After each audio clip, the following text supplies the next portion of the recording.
Hey guys, what is going on? Payne here once again, and welcome back to my Valencia career on FIFA 14 Next Gen on the PS4. We are playing in the La Liga, and our first game of this video is to be played away from home against Getafe. Now, over the past couple of videos, I haven't had the best of starts with my career at Valencia.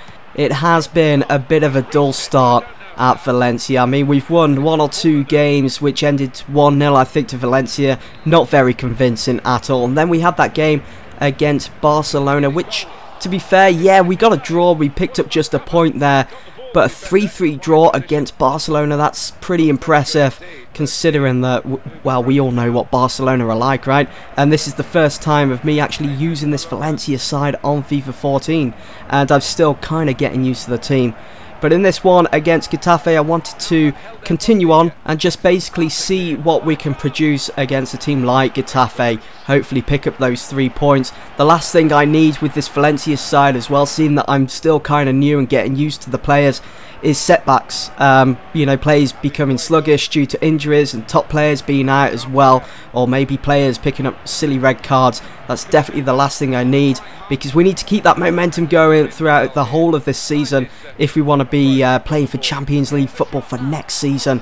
That's my main priority, not to win the league, it's just to get Champions League football for next season, and then we can work on from there. And of course, if I do get Champions League football for next season, I'm going to get a bigger transfer budget, and I'm going to bring in some world-class players, guaranteed. And just take a look at that. How unfortunate of myself and Fidel. It was a cross. I did press square to try and seek out Douglas Costa, who was at the far post, but the ball clipped the post, didn't even hit the sweet spot. So unfortunate. The game did come to an end. It ended 0-0. I think, to be fair, that's a decent result against a team like Getafe, especially away from home. Our next game, though, that we had to focus on was to be played against Elche, Fidel's former side, and I was looking forward to that fixture. It's going to be interesting to see the fans' reaction to Fidel. There is the league table. This Valencia side have done well to climb up the table. We now find ourselves in 6th position, which is still the Europa League qualification spot, but I need to keep climbing and try and aim for 4th, 3rd, or maybe even 2nd. It is going to be tough. And we do find ourselves only 8 points behind Barcelona, who sit comfortably at the top at the moment. So if you want to think positive, we are still kind of in reaching distance of maybe even going ahead and winning this league. Who knows what will happen as we get closer to the end of this season. But as you just saw with my starting 11, of course, Fidel started on the left for Valencia. We got Jonas starting up front with Douglas Costa slipping in just behind. And I've got to say, Douglas Costa has fitted in just nicely within this Valencia side. Perfect signing so far, and I'm actually enjoying using him within the team. Just look at that for a fantastic finish from Feghouli. Picked out perfectly there from Jonas as he was through on goal. There were a few appeals from the back four of Elche for offside, but Feghouli slotted that one past the goalkeeper, putting us 1-0 up against Elche away from home. Was there going to be a reply? Diego Alves with his tried and trusted safe hands, keeping Valencia in the lead. Come the second half, Jonas through on goal. Should have put that one away really, as the ball rocketed against the crossbar and went out for a goal kick. The game still stood at 1-0 to Valencia. And take a look at Diego Alves here. His reactions are just amazing. They really are. There's no other words really to describe it. Saves that first shot. Yeah, he didn't have to get a hand to that as it went out for a goal kick. But you will see it constantly throughout this season. Diego Alves, the reason why I choose to pick him as my #1 goalkeeper. Goalkeeper, who is my second choice, who sits on my bench, is an overall of 84, which is kind of amazing for a goalkeeper on a FIFA game. But the thing is, when you look at all of his other little stats, he doesn't quite add up to Diego Alves. And I'm definitely going to keep hold of Diego Alves as much as possible, even if we have offers coming in for him. I know we're going to have that happen when the transfer window reopens in January, and maybe in the summer as well. But I'm gonna try my best to hold on to him. I'm just hoping now that nothing goes pear-shaped, that he doesn't decide to say, oh, I don't like living in Spain, I want to force a transfer, like it's happened to me before on FIFA. Such a bullshit storyline. Or maybe he rejects a contract offer and wants to move because he thinks that he can get more money. I'm just hoping that doesn't happen. I've probably gone and jinxed it now, no my luck.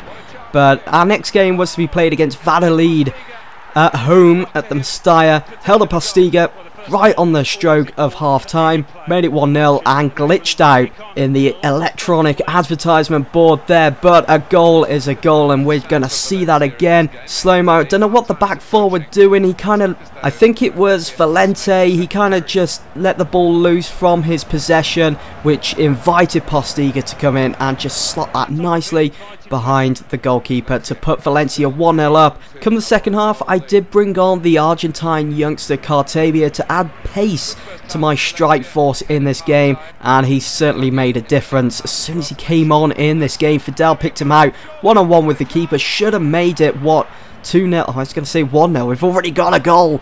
He should have made it 2-0 there, but the goalkeeper got a hand to it, went out for a corner. Guardado whipped it in, picked out Ruiz. The ball fell to his feet. On the rebound, he put that one past the goalkeeper, just crept into the bottom corner. Valencia 2-0 up against Valladolid, and we can add those 2 goals now to our goal difference on the league table, as Diego Alves went on to keep a clean sheet in this one. I was kind of shocked at the time and still surprised when I watched the replay now of how Ruiz scored that goal. I mean, look at the goalkeeper, look at his positioning. He is so close to actually getting a hand to that, but the ball just goes in. And look at those cheeky smiles from Banega and Ruiz himself after that nice win against Valladolid. 2-0 up, and we move on to our next fixture. This time it's in La Copa against Sporting Gijón. I think that's how you pronounce it. Sounds kind of funny when you actually say it, Gijón. And this was the first leg of 2 games to be played home and away. And of course, this was an opportunity for me to play some different players than the usual first team squad. And also my new signing from the summer, Leandro, the Brazilian from Palmeiras, who came to Valencia for 7.5. Look at this, linking up perfectly. Leandro, full of pace, such a flamboyant player, made it 1-0, grabbing a goal for Valencia. 2-0 on aggregate. This was wonderful stuff, and what a fantastic finish. I really enjoyed that one. It was a finesse shot, curling that one around the goalkeeper, and you'll see it here in the replay. You have to admire the linkage there. Such chemistry from the players as Valencia push themselves 1-0 up against Gijón. As I've said before, goals mean confidence. After that one from Leandro, I'm sure that was going to give us all the confidence in the world to go on to the second leg away from home. It's only half time though against Gijón. Really, we've got to play them away from home now, but I'm sure that we can do it because they're not even in the La Liga yet, are they? They're in the division below. Ever Banega did pick up an injury, an international injury, playing for Argentina, so he was going to be out for 3 days. Our next game was to be played against Osasuna though, which was like a week later, so Banega was going to be fit for this one, and I was obviously going to play him. He's probably my best central midfielder that I have. Plus I was hoping at the time that this was a start of things to come with a partnership between Parejo and Banega. Hopefully they link up perfectly in that central midfielder. He's got so much potential. Parejo is still very young, and I believe he can reach up to the overall rating of 84, which to be fair is pretty decent for a central midfielder. Look at that fantastic cross there from Fidel, swinging in the ball. Look at the curl on that, but so unfortunate for Douglas Costa there as he was just offside.